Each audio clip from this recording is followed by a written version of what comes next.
And I'm with Carolina Gutierrez from Business in Order. Good day. We're going to be talking about strategies for stressed out entrepreneurs. I want to talk to you guys about this today. Different strategies to have less anxiety, less overwhelm. We're going to talk about how to have more time, get done more in less time, and that we can have more free time to spend time with the people that you love, doing the things you love, and of course, taking back your health and your sanity and your peace as well. So one of the things I wanted to chat about, and I invited Carolina here because she really helps people get their business in order and have strategies and systems to do less with more. Or pardon me, do more with less. Do more because people are doing less, doing less with more right now. So she helps flip that and do more with less, get more work done with more fulfillment and less time and more free time, right? So, Carolina, what would maybe be some top strategies that you give to stressed out entrepreneurs, whether it's a tip, whether it's implementing a business system or a business strategy? What is a go-to that people can quickly implement that really makes a big difference? Well, thanks for having me on, by the way, James. My pleasure. So my quick and dirty kind of top tips, the first one would definitely be know what you're good at and delegate the rest. Yeah. Your Yeah. piles on your desk, the backed up emails are going to give you exactly the titles of the stuff that you need to let go of.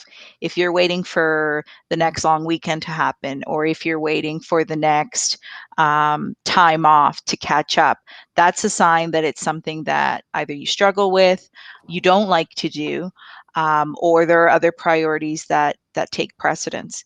So instead of having that weighing in the back of your head, kind of gnawing at you saying you need to get this done, that's the perfect sign to say, okay, I need to get some help with this.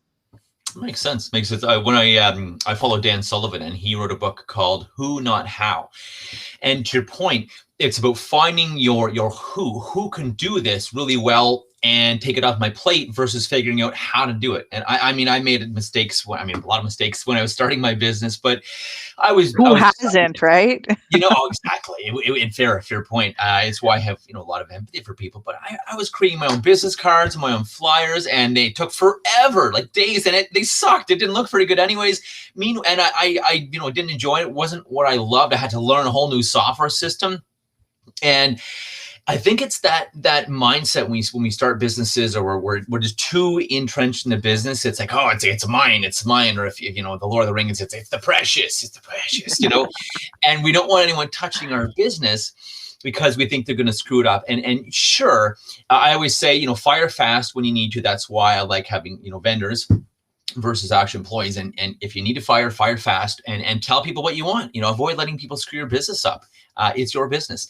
That being said, there's some really great people who are way better at we are at certain things. There's people that are way better at video editing or graphic design or Facebook ads or whatever, different things, web design than I am.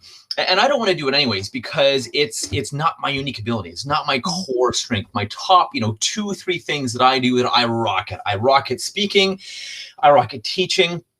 And empowering and working with people to get past a lot of the limiting beliefs that, again, like I said, I have to do it all myself or no one can do it as good as me. Well, maybe no one can do, sure, maybe no one can do your few core things, those unique abilities you have, sure. So do them yourself. Chances are you love them anyways.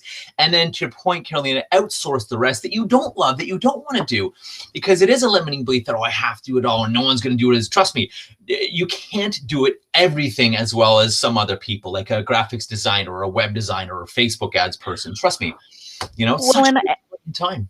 It's a great point because I think that as entrepreneurs, sometimes people get caught up in the idea that it's a competition of how much you can do. Yeah. And it really, exactly. And it really, I think we're getting luckily to a point in society where we're realizing that those aren't bragging rights anymore. No. There is a huge toll that we take both as entrepreneurs, and the people that surround us and love us pay that toll as well, right? So yeah, I call it the two diseases. I can do it all and I can do it better. You absolutely cannot. But you need to think that to start this game, but get help for it as soon as you start. and I don't know if people know how much it's limiting them to try to do everything. And again, people often say to me, I can't afford it. Well, really, you can't afford not to do it. So borrow, beg, barter, steal, whatever you need to do. Barter with someone. If you're good at graphics design and they're good at, I don't know, Facebook ads, do a barter. You don't have to necessarily pay someone. Although remember, you can't afford not to do it. And that's what really limited me in the beginning as well, with not being able to grow quickly. And I was just working insane hours, wasn't making nearly the money I wanted because I was doing everything I wasn't good at. It took me 10 times longer versus focusing on maybe the top 2-3 things max that I'm awesome at, and just doing them, being an expert. Remember, think about it this way. Does anyone out there, do you want to hire a generalist or do you want to hire an expert, right? And I don't think I need to wait for an answer to that. People want an expert. But how are you going to be an expert if you're trying to do everything in your business, the accounting, the bookkeeping? Oh my God, I stay 100 feet as all times away from that stuff. You're preaching to the converted here with that, because honestly, think about it. I hear people say all the time, oh, I do my own bookkeeping. I can almost guarantee that unless you have a background in accounting or bookkeeping, you're doing it wrong. And so then you send it to your accountant as your year-end numbers. Your accountant has to fix that. Exactly. And now you're paying accounting rates for something that a bookkeeper could have done for a fraction of that price. Exactly. And something you probably don't want to do anyways. You probably don't enjoy. It's tedious. You may make mistakes, and who knows if you have I have an amazing bookkeeper. By the way, if anyone needs an amazing bookkeeper, I have one. I have an amazing accountant too, although I don't think he's taking on any new clients, but amazing bookkeeper. If you need one, Rebecca Gamble is amazing. And to your point, sometimes if we do it ourselves, we may not be able to take advantage of certain tax credits or certain things. And again, people are like, oh, I got to do all by myself. Again, it's this limiting belief that we have to do all ourselves. And remember, guys, no one achieves greatness all on their own. All these great, leaders, most successful people in the world, no one achieves greatness all on their own. Yes, be independent, but be interdependent at the same time. Instead of, I can do it all myself, I don't need anyone. That's a terrible attitude. I'll give you Go ahead. Sorry to cut you off, but yeah. What came to mind was a great example. And I usually tell people, so a lot of people, because I work with a lot of technology tools, I'll recommend to people, I'm like, you should get that. Well, I don't want to pay for that, right? You're one example, for one way or another, with the lack of exactly, or the time you put in.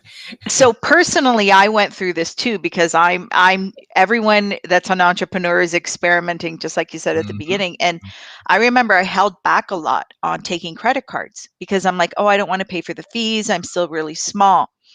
And when I finally did implement it, my close ratio went up 50%. Yeah. And I was like, I was shooting myself in the foot all of this time because I didn't want to shell out a couple of extra bucks on these invoices. And it just doesn't make sense, right? And you're exactly right. Otherwise, I love having the credit cards because then, it's easier for people. They don't have to think about paying me on payment programs. It's easier for me. I just click a button or it's set it and it's automatic versus reminding people or waiting for e-transfers, or people are late or they take time or they don't get back to you, or they're in when you talk to them. Good, I'm in. Okay, I'll send you an e-transfer. I'll pay in a few days. And then they get the monkeys getting ahead and talk themselves out of things, right? Yeah. So versus having the credit card right away, billing it right away, they're in right away, which is great. And again, like you said, it's just the 1 or 2% or even 3%, depending which payment provider you have. It's completely worth it to be able to just have that control, if you will. And you can, it's time to bill them, you bill them, or it's automatic. Way easier, way faster. And people in there, a million things they have to do each day. Don't have to think, now I also got to send a e-transfer to Carolina or to James. To your point, close rate goes up. You have more control, more autonomy. People will pay you. They don't forget, whether it's intentional or accidental. They don't forget to pay you. They don't disappear because they can't disappear, right? To your point, exactly. I think and remember, most legitimate, if not all legitimate businesses in Canada charge taxes and take credit cards. I was going to say, how do you appear to somebody? What's that? And they don't use a Gmail account either. Exactly. mybusiness@gmail.com. No, spend $5 a month to get a proper email at whatever your business name is.com. $5 a month with Google systems. So to your point. You know what? I don't want to cut you off, but let me stop the stream for a part 2. Everyone stay tuned.